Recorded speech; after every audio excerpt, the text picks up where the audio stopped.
In the Smash community, I go by Extra. I'm the top Smash 4 player in Australia, and I play Mr. Game Watch. Why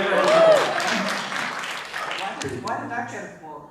Yeah, I don't know. That character's broken, so. Nah. Good morning, PAX Australia! We decided we'd talk about the entire franchise as a whole for you guys and to really just dig into it.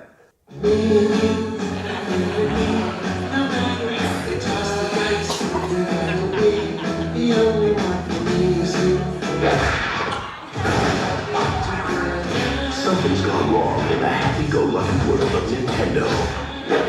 Introducing Super Smash Bros., where all your favorite characters go toe-to-toe in one 4-player star-studded slam fest only on Nintendo 64.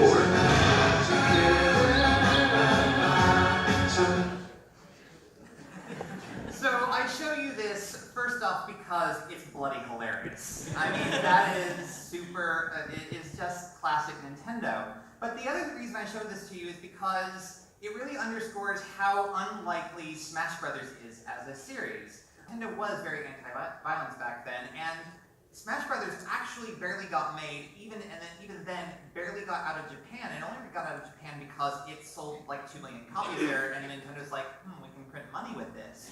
And now we're getting on to, you know, every Nintendo Direct of maybe they're going to reveal one more character today, which is really cool. So, why is Smash popular? Like, what made it the success that everyone wanted and Nintendo didn't realize at the time? I mean, for me, at least, I think even people who don't play much Nintendo games anymore still hold a lot of these characters close to their heart. I wasn't a really big Nintendo guy before I started playing Smash again, and I think when everyone owns a copy of Super Smash Bros. Brawl, and that's because the Wii was so popular. But it's a game that the second you play it, anyone who's playing with you instantly sort of gets like into it. I've never played Smash with someone and then been like, yeah, nah, not really my thing. You know, it's just such a it's a game that is so easy to pick up and is so fun and has so many different ways to play. I think it's very hard not to want to go home and buy the game. Yeah, and I think so many people have a connection with those characters. So even if you don't play Nintendo now, you probably grew up with Pokemon and Mario. And so if you see someone now with that game, you're like, oh, I remember Mario, I want to play this. Yeah, and I think the spirit of game designs for games Nintendo makes is that competitive players can play it and love it, and people who just join the game, they've set up enough handicaps, they can say, let's just make it rain, nothing but hammers, it's nothing but hammers all the time. And then that's basically, you know, it's a fair match.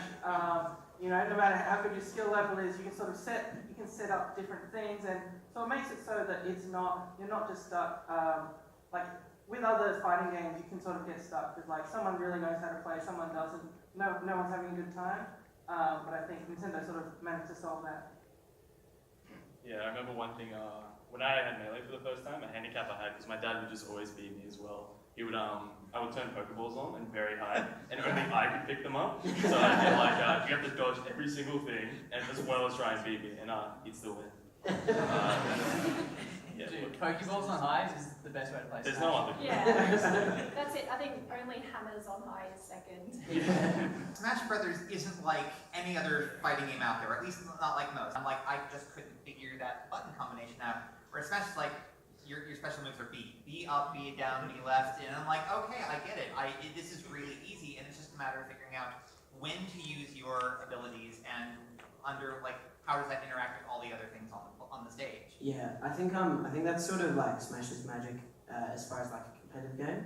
I think the really low bar to entry means that like where like you might really want to get into something, but if it's like too hard to get into and you have no friends who play it and you have to like read an entire wiki to like even get like the gist of it. Even if the game is still hard, just thinking that you're doing things right at the start can make a complete difference. If you know like, okay, well I do this thing and it does this, awesome, it's simple. It's way easier to feel confident, and confidence sort of breeds the like competitive spirit. So I think that's what sort of sets it apart from the rest as a competitive game. I think as well, like, since it's sort of like, it basically plays like a platformer, and if you're a Nintendo fan, you kind of grew up playing platformers, so it just kind of comes naturally how you control the game, how you do all the moves, stuff like that.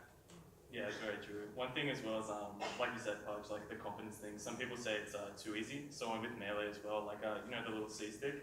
Like my friend would just pick Marth and always just F smash, and he's just like, I'm the best. No one can beat me. And it's just like, no, go to a tournament. You see, he's like, no, I'm good. Like, just beat